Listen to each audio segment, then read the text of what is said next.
கர்த்தர் கொடுத்த அந்த நாளுக்காய் கர்த்தரை நான் நன்றியோடு துதிக்கிறேன், ஸ்தோத்திரிக்கிறேன். இன்றைக்கி நம்ம ஆண்டவர் செய்கிற ஒவ்வொரு காரியத்தையும் நம்ம தியானிச்சுட்டு இருக்கும்போது இன்றைக்கி மனதுருக்கம் நிறைந்தவர். மனதுருக்கங்கும்போது நமக்கு எல்லாருக்குமே தெரியும். ஒருத்தருக்கு யாராவது ஒரு கஷ்டப்படுதோம், ஒரு ஏதாவது சொன்னாங்கன்னாக்கி அவங்களுக்காண்டி என்ன சொல்லுவோம், என்னங்க அதெல்லாம் நீங்கள் ஒன்றும் கஷ்டப்பட வேண்டாம், கவலைப்பட வேண்டாம், சரியாயிரும் அப்படின்னு சொல்லி நம்ம ஒரு ஆறுதல் வார்த்தை சொல்லிவிட்டு நம்ம கடந்து வந்துடுவோம். அது ஒரு மன இறக்கம் அப்படின்னு வச்சுக்கலாமே.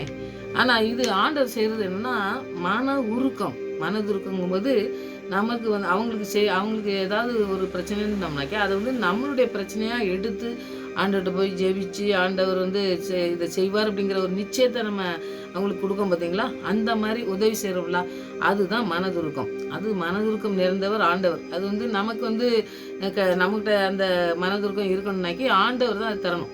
ஆவியானவர் நமக்கு தரும்பொழுது தான் அந்த மனதுருக்கம் வரும். சிலர் பார்த்தீங்கன்னா எவ்வளவு போராட்டத்தில் இருந்தாலும் சரி அப்படியே பார்த்துட்டே போவாங்க. நிறைய பேர் நீங்கள் பார்த்துருக்கலாம், நிறைய வேதனையோட ஒரு பிளட்டு அப்படியே காலில் ஏதோ காயத்தில் வடிஞ்சிட்ருக்கோம், அதை அப்படியே பார்த்துட்டே போவாங்க.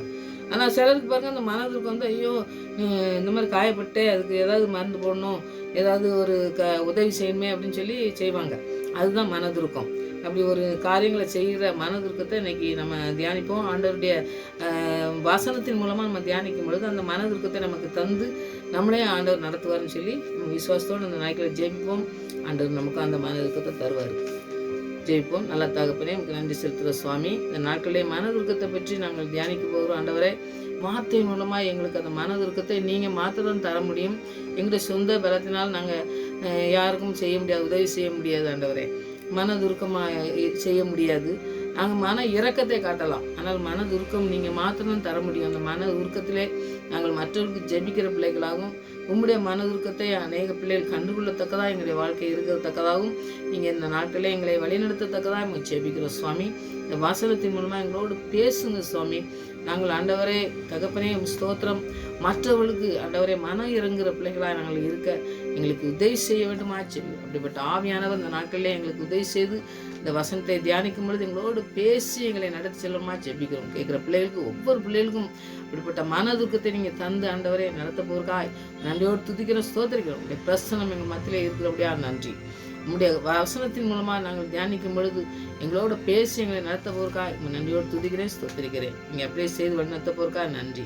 துதிக்கிற மாய்மை எல்லாம் நமக்கு செய்து இயேசுராஜன் நாமத்திலே ஜெபிக்கிறேன் நல்ல பிதாவே, ஆமென். ஒரு பாடல் பாடி வசனத்திற்கு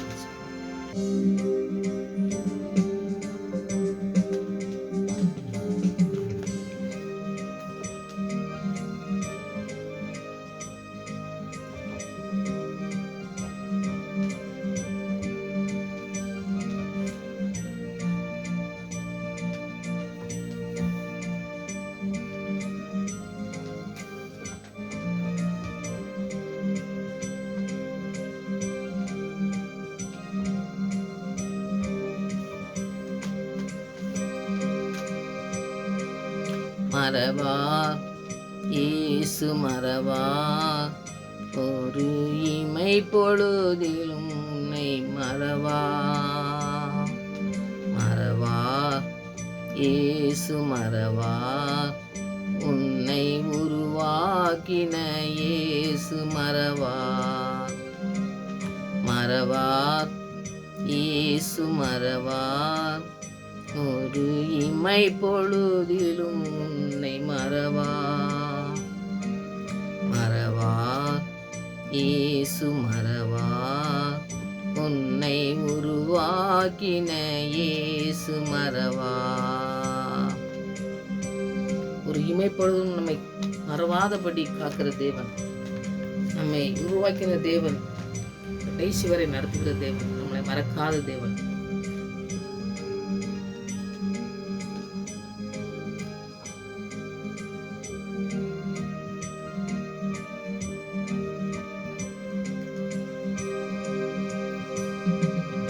அழைத்தவர் உன்னை மறவார், அபிஷேகம் செய்தவர் மறவார்.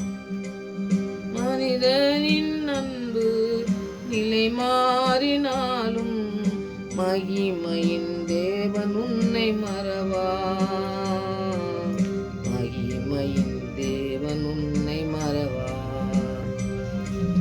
அழைத்தவர் மறப்பதில்லை. அபிஷேகம் செய்தவர் கடைசி வரை மறப்பதில்லை. மனிதன் அன்பு மாறினாலும் மகிமையின் தேவன் நம்மை ஒருபொழுதும் மறவாத தேவனாக இருக்கிறார். நன்றி செலுத்துவோம்.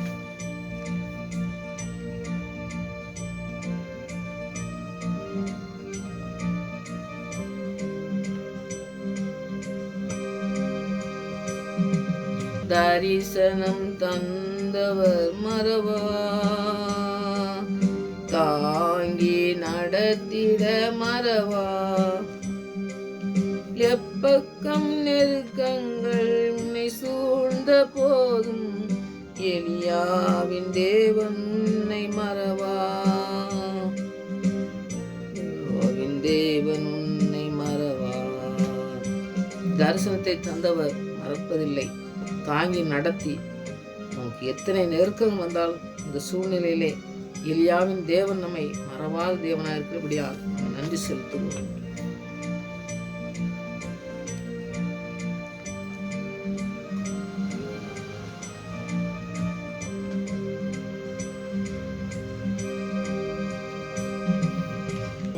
தத்தம் தந்தவர் மறவா, உனக்கு வழிகாட்டி நடந்திட மறவா.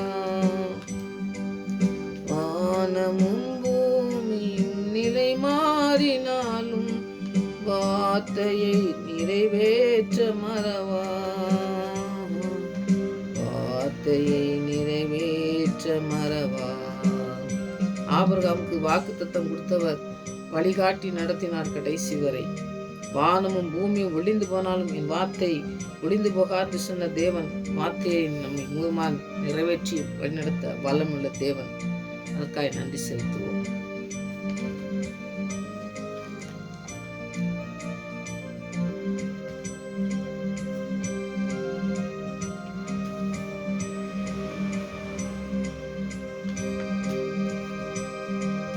மறவா இயேசு மறவா, இமை பொழுதிலும் உன்னை மறவா.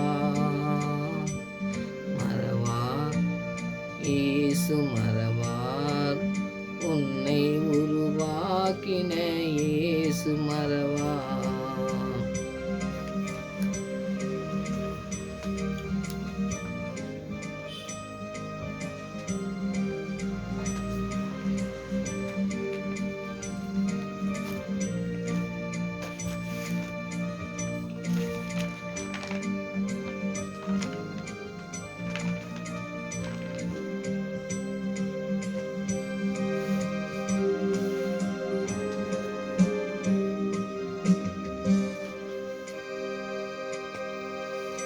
நமது ஆண்டவர் மனதுருக்கம் நிறைந்தவர். மனதுருக்கம் நிறைந்தவரை நம்ம மனதுருக்கம் நமக்கு வேணும்னா அவர் நிறைந்து இருக்கவர். அவர் நிறையப்பட்டு அவர்கிட்ட தான் எல்லாமே இருக்குது மனதுருக்கம்.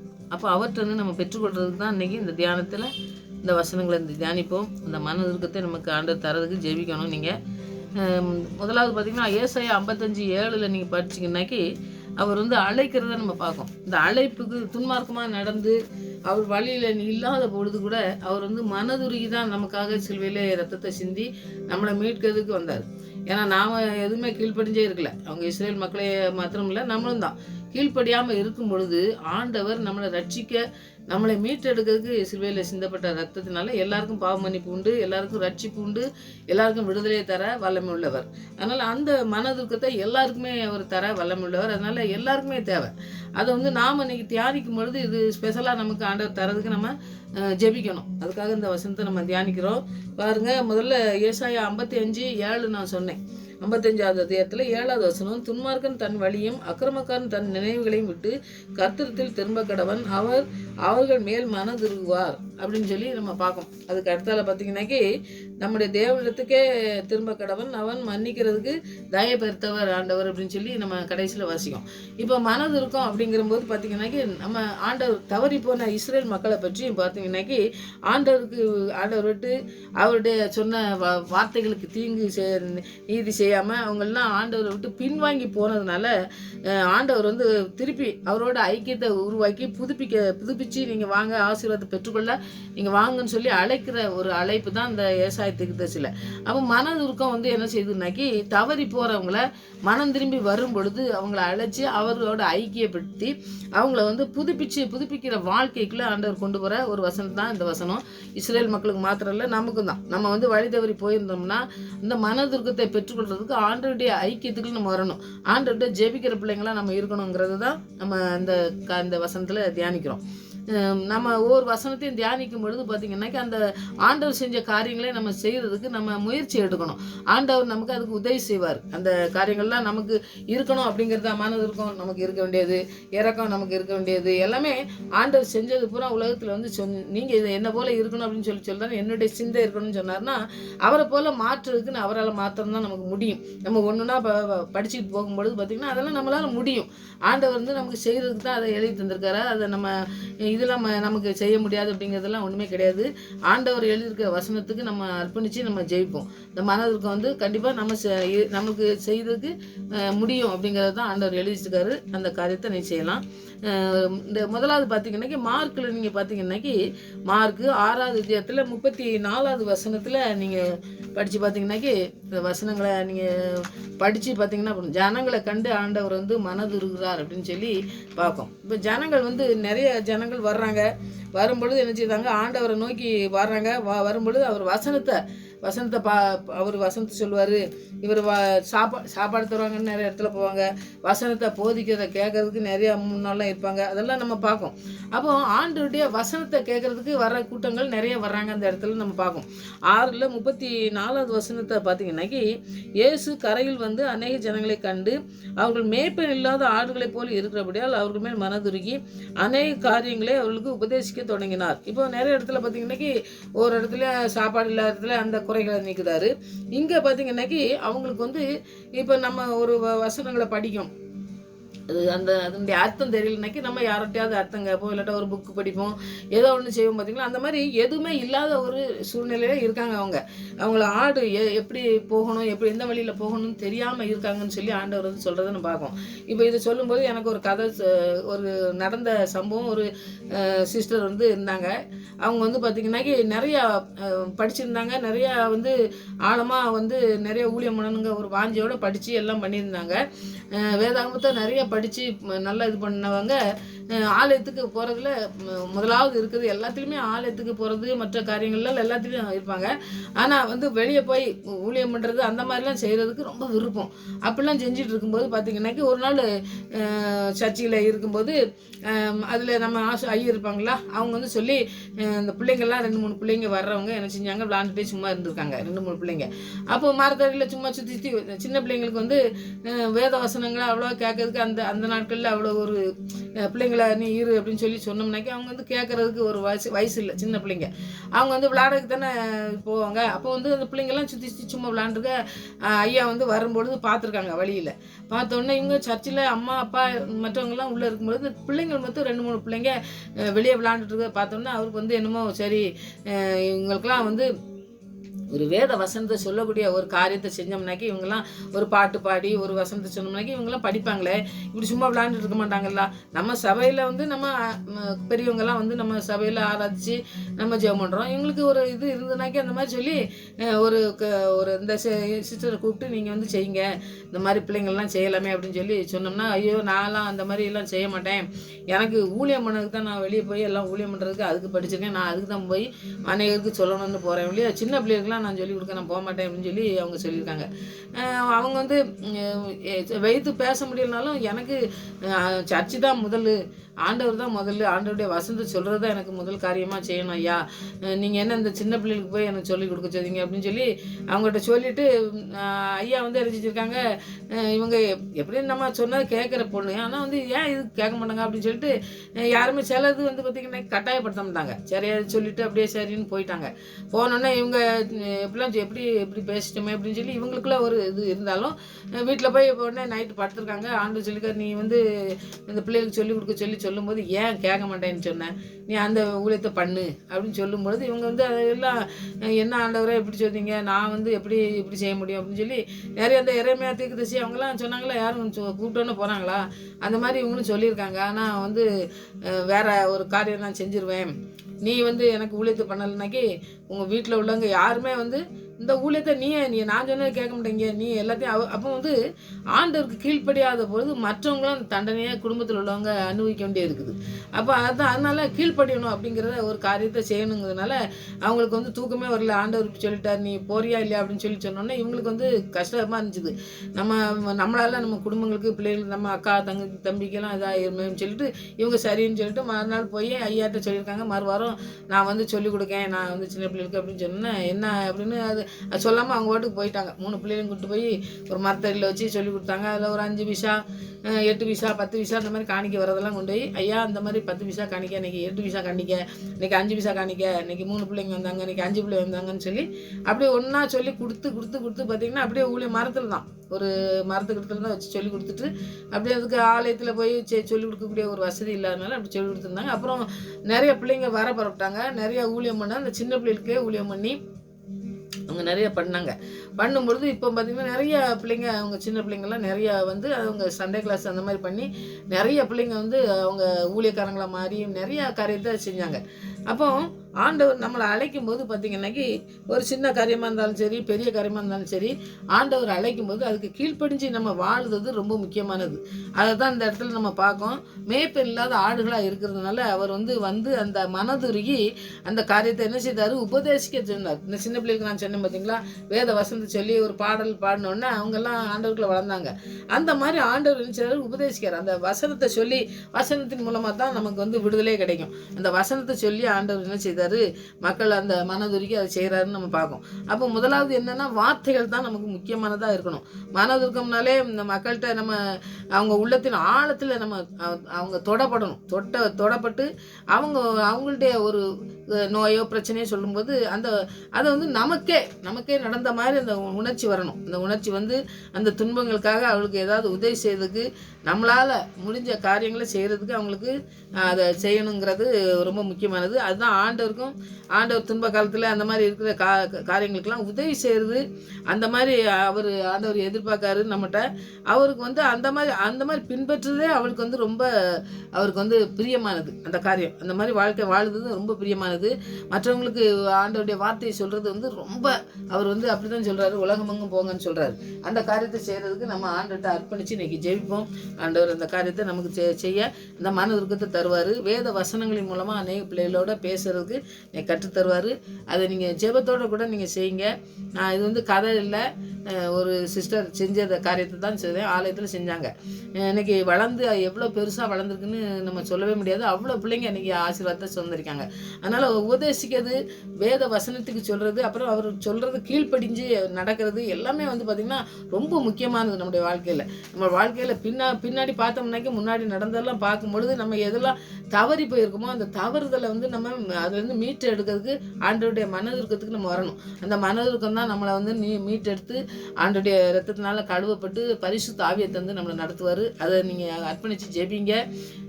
நீங்கள் அதுக்கு அந்த மனதுருக்கத்தை தருவார். ஆண்டவர் என்ன சொன்னாரோ அதுக்கு கீழ்ப்படிஞ்சு நீங்கள் நடந்து அந்த வேத வசனத்தை சொல்லும் பொழுது ஆண்டவருடைய மனதுருக்கத்தை நமக்கு தருவார். ரெண்டாவது பார்த்திங்கன்னா லூக்கா 7:12-16 வரைக்கும் நீங்கள் பார்த்தீங்கன்னாக்கி ஒரு காரியத்தை நீங்கள் படிக்கலாம். லூக்கா எழுதின சுவிசேஷத்தில் 7வது அதிகாரத்தில் வசனத்தை நம்ம தியானிச்சிடும். 12வது வசனத்தை நீங்கள் பார்த்தீங்கன்னாக்கி அங்கே வந்து ஒரு விதவையான ஒரு அம்மா வந்து கைவிடப்பட்ட நிலையில் இருக்கவங்கள தான் பற்றி இருக்குது. அது நீங்கள் பார்த்தீங்கன்னா மறுநாள்லே அவர் நாயின் என்னும் ஊருக்கு போனார். அவர் சீசர நேர் திரளான ஜனங்களை அவனுடைய கூட போனார்கள். அவர் ஊரின் வாசலுக்கு சமைத்த போது மரித்து போன ஒருவனை அடக்கம் பண்ணும்படி கொண்டு வந்தார்கள். அவன் தன் தாய்க்கு ஒரே மகனாக இருந்தான். அவளோ கைம்பெண்ணாக இருந்தாள். ஊராரால் வெகு ஜனங்கள் அவளுடைய கூட வந்தார்கள் அப்படின்னு சொல்லி பார்ப்போம். இப்போ இந்த அம்மா வந்து ஒரு கணவன் இல்லாத அந்த ஒரு பையன் தான் இருக்கான். அந்த பையனை வச்சுட்டு ஏதோ நல்லா இருந்திருக்காங்க அந்த ஊரில், இந்த நாயின் ஊருன்னு சொல்லி போட்டுருக்கு. அங்கே ஆண்டவர் போகும்பொழுது கரெக்டாக அந்த மகன் மரித்து போனான்ட்டு எடுத்துகிட்டு போயிட்டு இருக்காங்க. இந்த அம்மாவும் ஜனங்கள் நிறைய பேர் போனாங்கன்னு இருக்குது. அப்போது இவங்க ஏதோ நன்மை செஞ்சதுனால தான் அது வந்து ஜனங்கள் அத்தனை பேர் போயிருக்காங்க, கூட போயிருக்காங்கன்னு நம்ம பார்க்கலாம். இப்போ ஆண்டவர் வந்து என்ன செய்கிறாருன்னா, மற்றவங்களுக்கு உதவி செய்கிறது நான் சொன்னேன் பாருங்கள், அது மாதிரி உதவி செஞ்சாதான் நிறைய பேர் அவங்களுக்கு அன்பாக இருந்தால் தானே கூட வருவாங்க. அன்பு இல்லாமல் எனக்கே சொந்தம் எல்லாம் அப்படின்னு சொல்லி இருக்கவங்க கூட எத்தனை பேர் போவாங்க. நம்ம சாதாரணமாக நம்ம வாழ்க்கையிலே பாருங்கள், நீங்கள் நிறைய பேருக்கு உதவி செய்யும் பொழுது உங்களோட கூட எத்தனை பேர் வருவாங்க பாருங்கள். அந்த மாதிரி உதவி செஞ்சுருப்பாங்கன்னு இந்த விதத்தில் இல்லைனாலும் நம்ம இதை தியானிக்கும் பொழுது அதுதான் நம்ம தியானிக்கணும். அப்போ பாருங்கள், கர்த்தர் அவளை பார்த்து அவள் மேல் மனதுருகி அழாதே என்று சொல்லி, இப்போ எல்லாரும் கைவிடப்பட்ட நிலையில் சொந்தக்காரங்க வராங்க, இதோட முடிஞ்சுது, அவ்வளோதான், பையனை அடக்கம் பண்ணிட்டு அவங்க பாட்டு போயிடுவாங்க. அவங்க எவ்வளோ நன்மை செஞ்சுருந்தாலும் அவங்களுக்கு வந்து அவங்க வேலையை பார்ப்பாங்க. இந்த அம்மா வந்து தனிமையாக தான் இருக்க போகிறாங்க. இனிமேல் அப்படி நிலைமையை வந்து ஆண்டவர் ஆழத்தை பார்க்காரு, உள்ளத்தில் இருக்க வேதனையை பார்க்காரு. இப்போ கூட இத்தனை பேர் வராங்களேன்னு சொல்லி அவன் சந்தோஷப்பட்டிருக்கலாம். ஒருவேளை நம்ம சொந்தமே இல்லாமல் இல்லை எல்லாரும் இருக்காங்க அப்படின்னு ஒருவேளை சந்தோஷப்பட்டிருந்தா கூட, அந்த பையன் இருந்தால் தான் அவருடைய வாழ்க்கையில் ஒரு பெரிய பிரசனமே இருக்கும், அவருடைய வாழ்க்கையில் ஒரு சந்தோஷம் இருக்கும். அதை ஆண்டவர் வந்து என்ன செய்தார், நம்ம மனுஷன் வந்து மேலாட்டம் பார்த்துட்டு போயிருந்தோம். ஆனால் ஆண்டவர் உள்ளே பார்க்காரு. உள்ளே பார்த்தோன்னா மனதுருகி அவளை பார்த்துருந்து கிட்ட வந்து அவர் அழாதன்னு சொல்கிறாரு. மனதுருகி அழாதே என்று சொல்லி, அழாதன்னு சொல்லிட்டு நம்ம போகிற மாதிரி போகாதபடி அடுத்தது பாருங்கள், கிட்ட வந்து பாடையை தொட்டார், அதை சுமந்தவர் நின்றார்கள். இப்போ ஆண்டவர் வந்து தொட்ட உடனே அங்கே என்ன ஆயிட்டு ஒரு வல்லமை புறப்படுதுன்னு நம்ம பார்ப்போம். இப்போ இந்த எல்லா இடத்துலையுமே பார்த்தீங்கன்னாக்கி வல்லமை, அவருடைய வல்லமை, அவருடைய வார்த்தையின் உள்ள அந்த விசுவாச வார்த்தை அழாதுன்னு சொன்னார் பார்த்தீங்களா. அப்போ அழாதனால என்ன செஞ்சுட்டு அவர் சமாதானம் வந்துட்டு, அப்போ அந்த பையனை வந்து செஞ்சார், உயிரோட எழுப்பி கொடுக்காரு. அப்போ அந்த வார்த்தையின் மூலமாக வந்து ஆண்டவர் என்ன செய்யறாருன்னு பாருங்கள். அந்த சுமந்து போனவங்கெல்லாம் நிற்காங்க. இன்னொன்று பார்த்தீங்கன்னா, அப்பொழுது அவர் வாலிபனே எழுந்திரு என்று உனக்கு சொல்கிறேன் என்றார். இப்போ வாலிபன் என்ன செய்தார், எந்திரின்னு சொல்றாரு. அப்போ அவங்க என்ன செய்தான், உயிரோட எழும்புதான்னு சொல்லிப்பாங்க. மரித்தவன் எழுந்து உட்கார்ந்து பேச தொடங்கினான், அவனே அவன் தாயினிடத்தில் ஒப்புவித்தார். இப்போ பேச தொடங்குதான், மரித்து போனவன் என்ன செய்தான், பேச தொடங்குதான். அப்போ வார்த்தை மூலமாக என்ன செய்தார் ஆண்டவர் வந்து எல்லா காரியங்களையும் செய்கிறது வார்த்தை மாதிரி தான் செய்கிறாரு. நீ வாலிபனே எழுந்துருன்னு சொன்னா எந்திரிக்கான், எந்திரிச்சு அவன் உட்கார்ந்து பேச தொடங்குதான். அப்போ எல்லா காரியங்களையும் வார்த்தையினால ஆண்டவர் நினைச்சுதாரு. மனதுருக்கத்தின் மூலமாக தான் அந்த வார்த்தையின் மூலமாக சொல்றாரு. அப்போ வார்த்தை நமக்கு ரொம்ப முக்கியம்.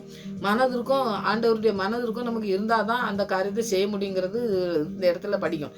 அப்போ ஆண்டவர் சுமந்து சென்றவங்கள ஏதோ இப்போ உயிர் இல்லாத தூக்கிட்டு போகிறான். ஆனால் ஆண்டவர் நினைச்சதார் உயிர் தெள செய்தார். ஏன்னா அவர் உயிர் தெழுந்தவர், அவர் மரணத்துக்கும் பாதாளத்துக்கும் உள்ள திறவுகளை உடையவர். அதனால் அந்த மரணத்தின் குறை உடைத்து அந்த பையனை உயிரோடு எழுப்பி அந்த தாய்க்கு ஒரு நல்ல வாழ்க்கை, அவள் வந்து அழுதுகிட்டு இருக்கான், எனக்கு யார் இருக்கா அப்படின்னு சொல்லி அழுதாபத்தோட நம்ம இப்போ ஏதோ தகப்பன் இல்லை, இந்த அம்மா தனியாக இருக்காங்களே அப்படின்னு சொல்லிட்டு நம்ம சொல்லிட்டு போவோம். ஆனால் ஆண்டவர் நினைச்சிதாரு, தன்மையாக இருக்கிற உலகத்தில் தன்மையால் விடப்பட்ட நிலையில் இருக்கிறவங்களுக்கு விசேஷமான அனுபவத்தை காட்டி இந்த விதவைகளுக்கெல்லாம் நிறைய ஆண்டவர் வந்து செய்கிறத நம்ம பார்க்கோம். நீ பழைய ஏற்பாட்டை நீங்கள் படிச்சிங்கன்னா நிறைய அந்த மாதிரி இவங்களுக்கெல்லாம் நிறைய காரியங்கள் செய்யணும்னு சொல்லி ஆண்டவர் கட்டளையவே சொல்லி எழுதி வச்சிருக்காரு. அதை செஞ்சாங்க அப்படின்னு பார்ப்போம். அப்போ தேவன் வந்து தகப்பனாக மாறிடுறாரு. அவர் தான் தகப்பன். உண்மையான மனதிற்கு இருக்கும்னாச்சு பார்த்தீங்கன்னாக்கே நம்ம வந்து உதவி செய்யணும். ஆண்டவர் செஞ்சது போல ஆண்டவர் வந்து மரித்தவனே உயிர்த்தல் செஞ்சாருன்னு சொன்னோம்னு சொல்லி நம்ம பார்ப்போம். ஆனால் நாம் என்ன செய்யணும்னா, நம்ம ஆண்டவருக்கு மனதுக்கத்தை காட்டி அவங்க வந்து வாழ்க்கையில் ஏதோ அவங்க வாழ்க்கையில் எல்லாம் இழந்து போயிருக்கலாம், மற்ற காரியங்களும் இருக்கலாம் பார்த்தீங்களா, அதில் மனதுக்கத்தை காட்டி அவங்க வந்து மரித்து போன இந்த வாழ்க்கையை வாழ்ந்துட்டு இருப்பாங்க. நிறையா வந்து அவங்க வாழ்க்கையில் ஏதோ இல்லாததாக இருக்கிறதெல்லாம் மரித்து போனால் செத்தது மாத்திரம் இல்லை, உயிர் போகிறது மாத்திரம் இல்லை, மற்ற காரியங்கள்லேயும் அவங்க வந்து ஒரு வாழ்க்கையில் ஒரு முன்னேற்றம் இல்லாமல் இருக்கலாம், வாழ்க்கையில் ஒரு ஆசீர்வாதம் இல்லாமல் இருக்கலாம். அது எல்லாமே மரித்து போன நிலையில் தானே இருக்குது. அதனால் ஆண்டவர் என்ன சொல்றாரு, அந்த வாழ்க்கையிலேருந்து அவங்கள விடுதலை பெறதுக்கு நம்ம ஆண்டவர்கிட்ட ஜெபித்து இந்த மனதுக்கத்தை தாங்க ஆண்டவரேன்னு சொல்லி அந்த காரியத்தை நீங்கள் செய்யணும். அதுதான் நம்ம இன்னைக்கு செய்ததுக்கு ஆண்டவர்கிட்ட ஜெபிப்போம். ஆண்டவர் வந்து செய்வார்னு சொல்லி நம்ம விசுவாசத்தோடு ஜெபிக்கணும். அந்த ஜெபிச்சானா நீங்கள் ஆண்டவர் பெரிய காரியங்களை நம்முடைய வாழ்க்கையில் செய்தது நீங்கள் பார்க்க முடியும். அதனால் நீங்கள் இந்த காரியத்தை முக்கியமாக கேளுங்க, ஆண்டவர் நமக்கு செய்வார். அந்த பாவத்திலேருந்து அந்த நிறையா மனம் திரும்பாத காரியங்களில் இருக்கிறவங்களுக்கெல்லாம் நம்ம ஜெபிக்கணும். அவங்க அர்ப்பணித்து ஜெபிக்கும்பொழுது அவங்க மனம் திரும்பி வரும்போது அந்த மக்களெல்லாம் ஆண்டவர் வந்து மன்னிக்கிறவர், மனதுருக்கத்தில் மன்னித்து அவரை வந்து ஆசீர்வதிப்பார்னு சொல்லி நம்ம பார்க்கோம். இப்போ அடுத்தது நம்ம ஒரு உதாரணத்துக்கு பார்த்தோம்னாக்கி 2 காரியங்களை அதை பார்க்கும் பொழுதே இந்த காரியத்தை நம்ம மனதுருக்கத்தை பெற்றுக்கொள்வதற்கு நம்ம வாஞ்சையே ஆண்டவர் தருவார்னு சொல்லி நான் விசுவாசிக்கேன். லூக்கா 15வது அதிகாரத்தில் 2வது வசனத்தில் பார்த்தீங்கன்னாக்கி, அப்பொழுது பரிசேயரும் வேதபாரகரும் முறுமுறுத்து, இவர் பாவிகளை ஏற்றுக்கொண்டு அவர்களோடு சாப்பிடுகிறார் என்றார்கள். இங்கே பூரா எப்பவும் சாப்பாடு தான்.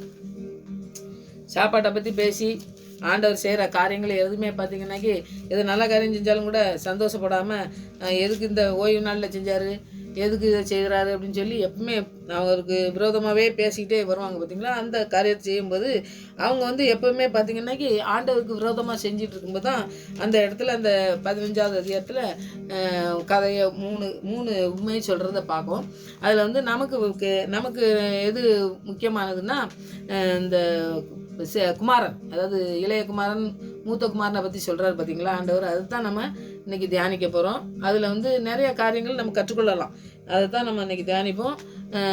லூக்கா 15வது அதிகாரத்தில் 11வது வசனம், பின்னும் அவர் சொன்னது, ஒரு மனுஷனுக்கு 2 குமாரர் இருந்தாங்க. அதுக்கு முன்னாடி உள்ளது இருக்குது. அது நீங்கள் இந்த காரியத்தில் நம்ம படிக்கும்.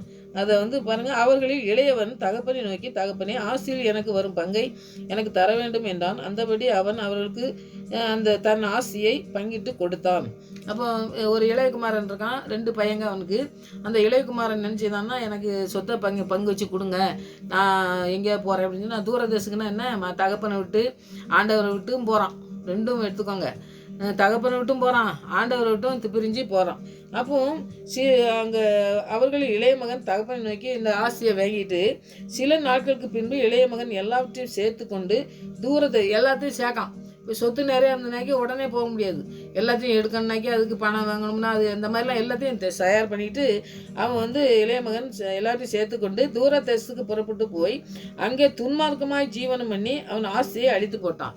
இப்போ துன்மார்க்கமாகனா யாரும் கேட்கறதுக்கு எதுவுமே இல்லை. காசு இருக்குனாக்கி என்ன செய்வாங்க, காசு இஷ்டம் போல் செலவு பண்ணனுக்கு இருக்குது, நீ எங்கேனாலும் போயிட்டு நீ போகலாம். அப்படிங்கும்போது நம்ம வாழ்க்கையில் சாதாரணமாக நடக்கிற பிள்ளைங்களுக்கு நம்ம விட்டோம்னாக்கி அந்த பிள்ளைங்க கெட்டு போகிறதுக்கு வாய்ப்பு இருக்குல்ல. அந்த மாதிரி இவன் சொன்னதை கேட்காம தான் போகிறான். போகும்பொழுது அவர் வந்து என்ன செய்கிறாரு, தகப்பன் வந்து தட்டி கேட்கவோ மற்ற எதுவும் செய்கிறதுக்கோ முடியலை.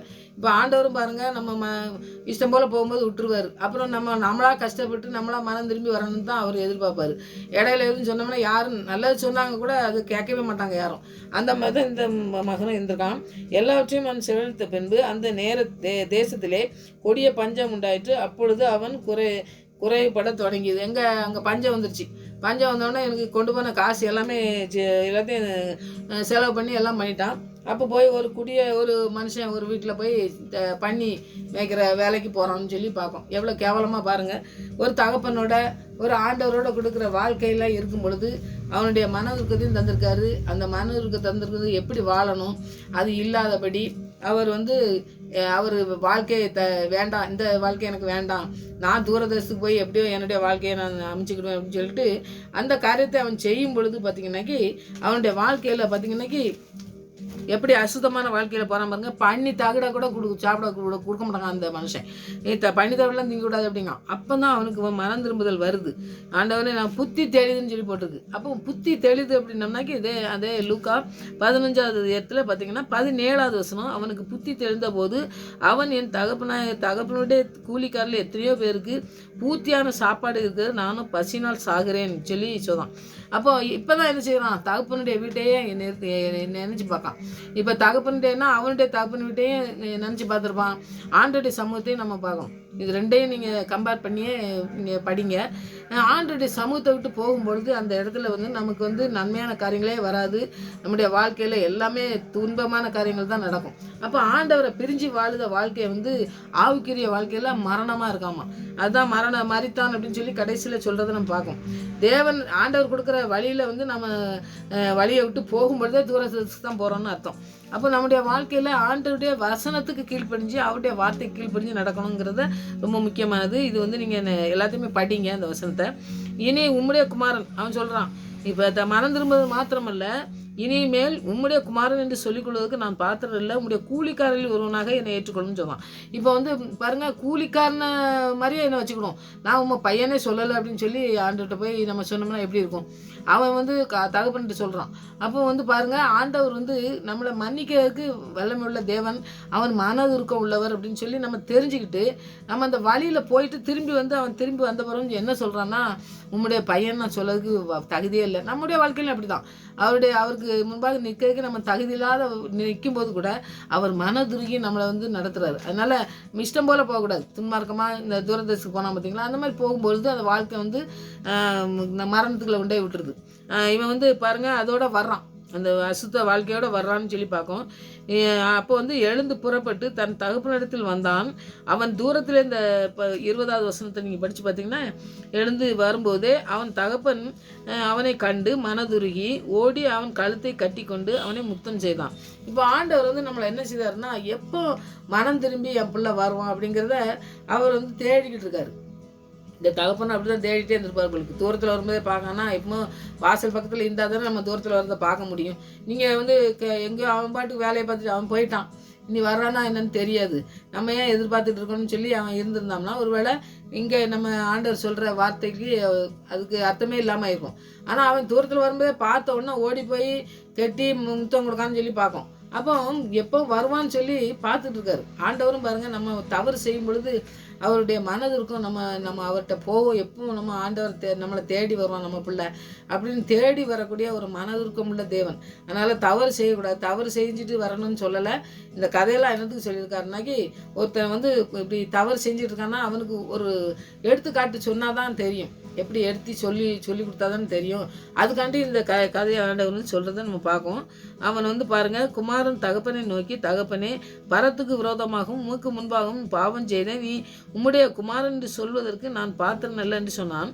அப்பொழுது தகப்பன் ஊழியக்காரன் நோக்கி, இப்போ இப்படி தவற சொன்ன உடனே ஆண்டவர் என்ன செய்தார்னு பாருங்கள். ஊழியக்காரன் நோக்கி அவனுக்கு வஸ்திரத்தை உடுத்து, அவனுக்கு மோதிரம் போடு, அவனுக்கு பாதரட்சையை போடு, அது கொளுத்த கன்றை அடித்து அவனுக்கு வந்து என்ன செய்ய சந்தோஷமாக கொண்டாடுவோன்னு சொல்லி அவர் சொல்கிறத பார்க்கலாம். அப்போது இந்த 24வது வசனத்தை பார்த்திங்கன்னா, அப்போது நமக்கு ஆண்டவர் வந்து என்ன செய்யறாருன்னா, நம்மளுடைய பரிசுத்த ரத்தத்தினால் கழுவி நமக்கு மனதுருக்கத்தை தந்திருக்காருன்னா, அந்த ரத்தத்தினால் கழுவப்பட்ட பிள்ளைகளாக நம்ம இருக்கோம். மனதுருக்கம் நமக்கு ரொம்ப முக்கியமானது. அதை வந்து மனதுருக்கத்தை, அந்த மனதுருக்கம் தான் இந்த தகப்பனுக்கு இருக்குது அப்படின்னு சொல்லி நம்ம பார்க்கோம். அப்போ அந்த மனதுருக்கம் இல்லைனாக்கி அவன் பாட்டுக்கு வந்தான், ஏதோ இருந்துட்டு போடா அப்படி அவன் சொல்தான், அவங்க பிள்ளைன்னு சொல்ல மாட்டேன் அப்படிங்க. அப்போ அப்படியே வேலைக்காரன் கூட இருன்னு சொல்லிப்பார்ல, அப்படி இல்லை. அவர் என்ன ஸ்தானத்தில் வைக்கணும்னு நினைக்காரோ அந்த ஸ்தானத்துக்கு கொண்டு போகிறார். என் தகப்பன்னு சொல்லிட்டு வந்துட்ட, இனி என்னுடைய பிள்ளை நீ அப்படின்னு சொல்லி ஆண்டவர் சொல்கிறத நம்ம பார்க்கோம். ஆண்டவர்னு சொல்கிறாரு, இந்த தகப்பனும் அப்படி தான் சொல்கிறத நம்ம பார்க்கோம். அவன் வந்து என் குமாரனாகி இவன் மரித்தான், திரும்பவும் உயிர்த்தான். இவன் மரித்து போனான், அங்கே தூரதேசத்துக்கு போனான், இப்போ வந்து உயிரோடு எழுந்திருக்கான்னு சொல்கிறாரு. காணாமல் போனான், திரும்பவும் காணப்பட்டான் என்றார். அப்படியே அவர் சந்தோஷப்பட்ட தொடங்கினார்கள். இப்போ எல்லாரும் வந்து பார்த்திங்கன்னாக்கி கொண்டாட்டம், அந்த மகன் வந்துட்டோம்னா கொண்டாட்டம்னு சொல்லி அந்த மனுஷன் சொல்கிறதுனால அவங்க வேலைக்காரங்கெல்லாம் நிறைய இருந்திருப்பாங்க பார்த்தீங்களா, அவங்கெல்லாம் எல்லாம் செய்கிறதுக்கு இது பண்ணிகிட்டு இருக்கும்போது இந்த மூத்த மகன் அப்போ தான் வயக்காட்டிலேருந்து வர்றான். வந்தவுடனே என்ன செய்யணும், சரி நம்ம தம்பி வந்துட்டான், அவன் மனம் திரும்பி வந்திருக்கான்னு தகப்பன் என்ன சொல்கிறாரு, தகப்பன் மன்னிச்சு எல்லாம் செய்கிறாரு. அப்போ இந்த குமாரன் வந்து இவன் வந்திருக்கும் போது என்ன செய்யணும், நம்ம தம்பி தானே மனம் திரும்பி வந்துட்டானா, அப்போ சரி இன்னும் சந்தோஷப்படுற, தகப்பனோட கூட சந்தோஷப்படணுங்கிற ஒரு எண்ணம் வந்து அந்த மனுஷனுக்கு, அந்த மூத்த குமாரனுக்கு இல்லைன்னு சொல்லி நம்ம பார்க்கோம்.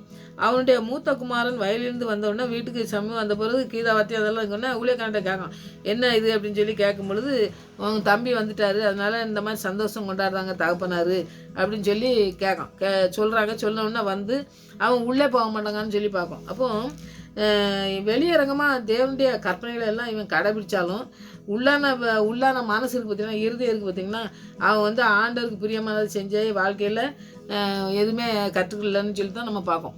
இப்போ வெளியே சொல்லிவிட்டு உள்ளே வந்து ஒரு காரியத்தை, அது காரியம் சரியான காரியம் இல்லைனாக்கி ஆண்டவருக்கு பிரியமில்லாத காரியம் தான் அது.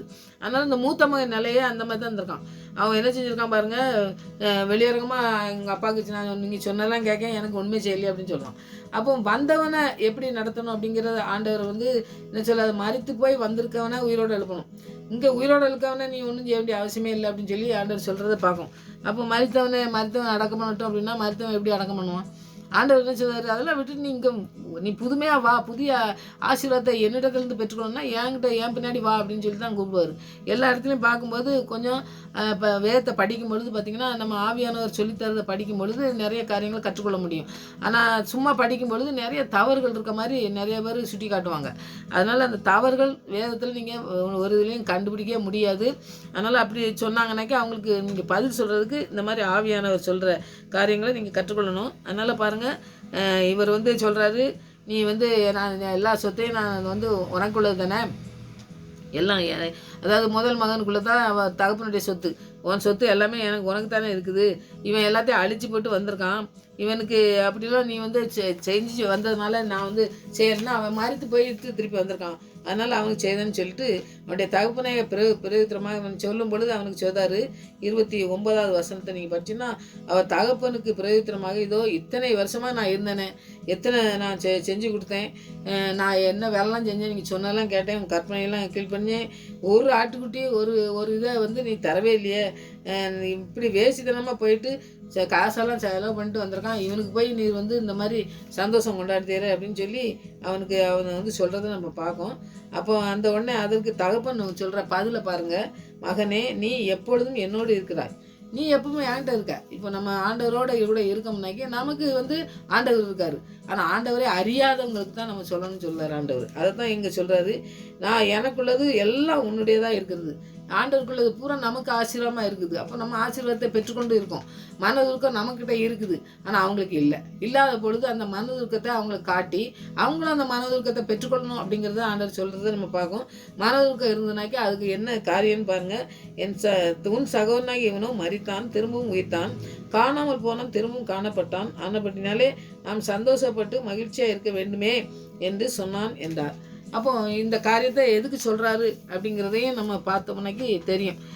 இறக்கம் கொள்றவர், மனம் திரும்பி வரணும்னு ஆண்டவர் காத்திருக்கிறவர், அப்படி வர்றவங்களுக்கு தேவன் ரட்சிப்பு, அவருடைய நன்மை எல்லாமே அளவில்லாமல் நம்ம சந்தோஷப்படுறதுக்கு ஆண்டவர் இந்த பையனுக்கு செஞ்சார் பார்த்தீங்களா, அந்த இதை நமக்கு செய்யறதுக்கு வல்லமை உள்ளவர். அதனால் நம்ம ஆண்டவருடைய இரக்கத்தை, ஆண்டவருடைய இந்த மனதுருக்கத்தை பெற்றுக்கொள்ளணும்.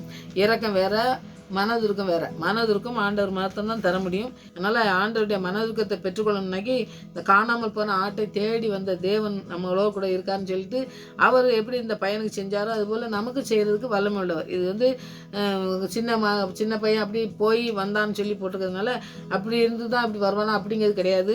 ஆண்டவருடைய மனதுருக்கம் என்ன செய்யுதுனாக்கி இந்த மாதிரி காரியங்களை செஞ்சுட்டு வரும் பொழுது அவன் திரும்பி வர்றதுக்கு, மனம் திரும்பணும் அப்படிங்கிறது தான் ஆண்டவருடைய நோக்கம். மனம் திரும்பி வரும் பொழுது அவனை ஏற்றுக்கொண்டாரு. அதனால் சொல்லிட்டு செய்யாமல் இருக்கிறத விட சொல்லி அவன் கெட்டு போயிட்டு திருப்பி அவன் ஆசீர்வாதத்தை சுதந்திரிச்சு கொள்கிறான். அதனால் இந்த காரியங்களில் கற்றுக்கொள்றது என்ன, அந்த மூத்த பையனை போல் இருக்கவே கூடாது. அந்த இளைய குமாரன் எப்படி இருந்தான் பாருங்கள், எல்லாத்தையும் இழந்துட்டு திருப்பி மகன் தகப்பனோடு சேர்ந்து அவன் என்ன செஞ்சிருப்பான், ஆசீர்வதிக்கப்பட்டு இருப்பான்னு சொல்லி நம்ம விசுவாசிக்கலாம்.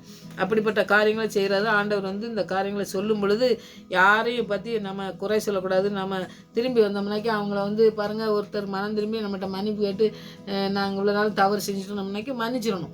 மன்னிச்சுட்டு திருப்பி அந்த காரியத்தையே சொல்லிவிட்டு அந்த காரியத்தை செய்யாமல் அவங்க இருக்கணும். அவங்க இருந்தாங்கன்னா நம்ம மன்னிச்சிடணும். அந்த காரியத்தை செய்கிறதுக்கு இன்றைக்கி அதுதான் மனதுருக்கம். மனதுருக்கம் ஆண்டவர் கொடுக்குறது, ஆண்டவர்கிட்ட பெற்றுக்கொண்டு இன்றைக்கி நம்ம ஜெயிப்போம். அந்த காரியங்களை செய்கிறதுக்கு ஆண்டவர் நமக்கு வல்லமை உள்ளவர். நமக்கு அதெல்லாம் கற்றுத்தந்திருக்காரு. அதை கற்றுத்தந்திருக்கிறது மாத்திரமில்லை, அதை செயல்படுத்துங்கன்னு சொல்லி தந்திருக்காரு. அதை நம்ம செயல்படுத்தும் போது ஆண்டோடைய மனதுருக்கம் நம்மளோட கூட இருந்து அநேக பிள்ளைகளை அந்த மனதுக்கத்துக்கு பிள்ளைகளாக மாற்ற நம்மளையும் பயன்படுத்துவார்னு சொல்லி நம்ம விசுவாசத்தோடு ஜெயிப்போம். ஆண்டவர் பெரிய காரியங்களை செய்வார். ஆமென். ஜெயிப்போம்.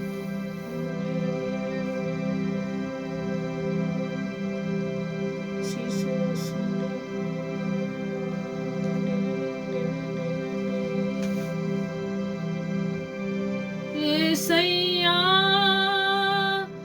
உம்மை தானே என் முன்னே நிறுத்தியுள்ளே, ஏசையா உம்மை தானே என் முன்னே நிறுத்தியுள்ளே, உம்மோடு இருப்பதுதான் உள்ளத்தின் வாஞ்சையா, சித்தம் செய்வதுதான் இதயத்தின் ஏக்கமையா, உம் சித்தம் செய்வதுதான் இதயத்தின் ஏக்கமையா. ஆம் சுவாமி, உங்க மனதுருக்கம் எங்களுக்கு இருந்தால் மாத்திரம்தான் மனதுருகி மற்றவர்களுக்காக செபிக்க முடியும், மற்றவர்களுக்கு உதவி செய்ய முடியும். அப்படிப்பட்ட மனதுருக்கத்தை கேட்கிற பிள்ளைகளுக்கு தந்து வழிநடத்த வேண்டுமா செபிக்கிறையா. நாங்கள் கேட்பது மாத்திரமல்ல, கேட்கறதுக்கு மேலானதை செய்ய வல்லமுள்ள தேவன் எங்களோடு கூட இருந்து மனதுருக்கத்தை தந்து எங்களை நடத்தி செல்ல வேண்டுமா செபிக்கிற சுவாமி. அநேக பிள்ளைகள் எழும்பட்டும், இந்த மனதுக்கத்தை பெற்றுக்கொள்ளட்டும் ஆண்டவரே. மனம் இறங்கட்டும், உதவி செய்கிற பிள்ளைகளா அநேக பிள்ளைகள் எழும்பட்டும். தேவ நாமம் மகிமைப்படத்தக்கதாய் பயன்படுத்தப்பட தேவன் கிருபை செய்யமா செபிக்கிறையா. ஒவ்வொருவரையும் உடைய சித்தத்துக்கு அர்ப்பணிக்கிற சுவாமி. ஒவ்வொரு குறைகளையும் நீக்கி ஆண்டவரே, இந்த மனம் திரும்பின அந்த பையனை ஆண்டவரே அனைத்து முத்தமிட்ட தேவன் எங்க மேல மனதுருகி நாங்கள் செய்த காரியங்களில் ஆண்டவரே குறைகள் செய்திருப்போம் என்றால் எல்லாவற்றையும் மனம் இறங்கி மனதுருக்கத்தினால் எங்களை நிறைத்து எங்களை நடத்தி சென்று உடைய பிள்ளையா ஏற்றுக்கொள்ள வல்லமையுள்ள தேவனா இருக்கீங்க. நன்றி செலுத்துறப்பா. எங்களுடைய சித்தத்துக்கு போகாதபடி உடைய சித்தத்துக்கு நாங்கள் முற்றிலுமாய் அர்ப்பணித்து செபித்து அந்த மனதுருக்கத்தை நாங்கள் பெற்றுக்கொண்டு வாழ எங்களுக்கு நீங்க உதவி செய்ய வேண்டுமா செபிக்கிறையா. தகப்பனே, நீங்க வைத்திருக்க திட்டம் நிறைவேறட்டும் எங்களுடைய வாழ்க்கையில. எந்த இடத்துல நாங்கள் வெட்கப்படாதபடி, எந்த இடத்துல ஆண்டவரையும் நாமத்தை தூசிக்க வாழாதபடி தேவனுடைய ஆவியானவர் ஆளுகை செய்கிற பிள்ளைகளாக நாங்கள் வாழ பிள்ளைகளையும் ஆண்டவரே ஒப்பு கொடுக்கிற சுவாமி. ஒப்பு கொடுக்கிற ஒவ்வொரு பிள்ளைகளுடைய வாழ்க்கையிலும் நீங்க ஒரு பெரிய மாற்றத்தை மனதுருக்கத்தை தந்து வாழ்க்கையிலே எல்லாவற்றையும் ஆண்டவரே இந்த மகனை போல ஆண்டவரே ஸ்தோத்திரம். ஹல்லேலூயா. தூர தேசத்துக்கே போய் ஆண்டவருக்கு கீழ்ப்படியாதபடி ஆண்டவரே ஆண்டவருடைய வார்த்தைக்கு கீழ்ப்படியாதபடி சென்றிருப்பார்கள் என்றால் ஆண்டவரே இன்றைக்கு மனம் திரும்பி வரும் பொழுது அந்த மகனுக்கு கிடைத்த அதே ஆசீர்வாதத்தை இந்த நாட்களிலே நீங்க ஊற்றி வழிநடத்த வேண்டுமா செபிக்கிற ஆண்டவரே. ஸ்தோத்திரம் ஸ்தோத்திரம் ஸ்தோத்திரிக்கிற ஆண்டவரே. வல்லமுள்ள கரம் பிள்ளைகளை அரவணைத்து நடத்த வேண்டுமா செபிக்கிற ஐயா. தகப்பன், நீங்க மனதுருகி ஆண்டவரே ஸ்தோத்திரம் பெரிய மகிழ்ச்சி சந்தோஷம் கொண்டாட வைத்த தேவனுடைய வல்லமை இந்த நாட்களிலே ஒவ்வொரு பிள்ளைகளுடைய வாழ்க்கையிலும் நிறைவேற வேண்டுமா செபிக்கிறையா. அற்புதமாய் அதிசயமாய் நடத்துவதை பிள்ளைகள் கண்டு அநேகருக்கு சாட்சிகளாய் நிற்கத்தக்கதான கிருபையை நீங்க ஊற்றி வழி நடத்த வேண்டுமா செபிக்கிற. பலவீனத்திலே பலன் தந்து எங்களை நிறுத்த போவதற்காக நன்றி செலுத்துறோம். உங்களுடைய பலன் தந்திருக்கிறபடியா நன்றி ஆண்டவரே. உங்களுடைய வல்லமை எங்களை நிறைத்திருக்கிறபடியா நன்றி. உங்களுடைய பிரசனம் எங்களை நிறைத்து வழிநடத்துகிற தயவுக்காய் கூட உண்மை நன்றியோடு துதிக்கிறேன் ஸ்தோத்தரிக்கிறேன் தகப்பனே. ஆண்டவரே, நாங்கள் கதை போல ஆண்டவரை படித்து விட்டு ஓடாதபடி ஆண்டவரே விழுந்து விடாதபடி தகப்பனே அரவணைத்து ஆண்டவரே நடத்தின ஆசீர்வாதத்தை பெற்றுக்கொண்ட அந்த தகப்பனுடைய அந்த ஆசீர்வாதத்தை அந்த மனதுருக்கத்தை நாங்கள் பெற்றுக்கொள்ளவும் எங்களுக்கு அந்த மனதுருக்கத்தை தந்து நடத்தவும் நாட்களை அர்ப்பணிக்கிற சுவாமி. அர்ப்பணிக்கிற பொழுதே ஒவ்வொரு பிள்ளைகளையும் நீங்க தொட வேண்டுமா செபிக்கிறையா. இப்பட்ட அபிஷேகத்தினால் இந்த நாட்களை நிறைத்து நடத்த வேண்டுமா செபிக்கிறேன். உடைய ரத்தம் அப்படித்தான் ஆண்டவரே எங்களை நடத்தணும் தகப்பனே. உடைய பரிசுத்த ரத்தத்தினால் எங்களை கழுவி இருக்கீங்க, சுத்தப்படுத்தி பரிசுத்த ஆவினாலே எங்களை நிறைத்து பிள்ளைகளை நடத்தி செல்ல வேண்டுமா அர்ப்பணிக்கிறப்பா. அர்ப்பணிக்கிற அர்ப்பணிப்பை நீங்க அங்கீகரித்து நீங்க நடத்தி செல்ல வேண்டுமா என்னுடைய கற்களை அர்ப்பணிக்கிற சுவாமி. நீங்க போதுமானவராய் இருந்து எங்களை நடத்தும். நீங்க உங்களுடைய பிரசனத்தினால் நிறைத்து எங்களை நடத்தி செல்லும். அப்படியே நீ நடத்த பொருட்காய் நன்றியோடு துதிக்கிறேன் ஸ்தோத்திரிக்கிறேன் ஆண்டவரே. தடைகளை முற்றிலுமாய் நீக்கிற தேவன் உம்முடைய பிரசனத்தினால் எங்களை நிறைத்து நடத்த வேண்டுமா செபிக்கிறையா. ஒவ்வொரு தடுப்பு சுவர்களும் தகர்த்தெறியப்படவும் வாழ்க்கையில் இருக்க எல்லா குறைகளும் நிறைவாக்கப்படவும் தேவனுடைய மனதுருக்கம் எங்கள் மத்தியிலே கடந்து வந்து எங்களோடு கூட பேசின தயவுக்கா நன்றி. வார்த்தையின் மூலமாய் எங்களோடு பேசியிருக்கீங்க சுவாமி. அதை நாங்கள் பெற்றுக்கொள்ளவும் இந்த நாட்களிலே நீங்க உதவி செய்யணுமா ஜெபிக்கிறேன். ஆவியான அப்படி செய்து வழிநடத்த போருக்காக நன்றி செலுத்துகிறேன், துதிக்கிறேன் ஸ்தோத்தரிக்கிறேன். மறுபடியும் சமூகத்திலே வரும் வரை எங்களை காத்து வழிநடத்தமா ஜெபிக்கிறேன். துதிக்கான மயம் எல்லாம் மகே செலுத்துகிறேன். இயேசு நாமத்தில் ஜெபங்கள் நல்ல பிதாவே.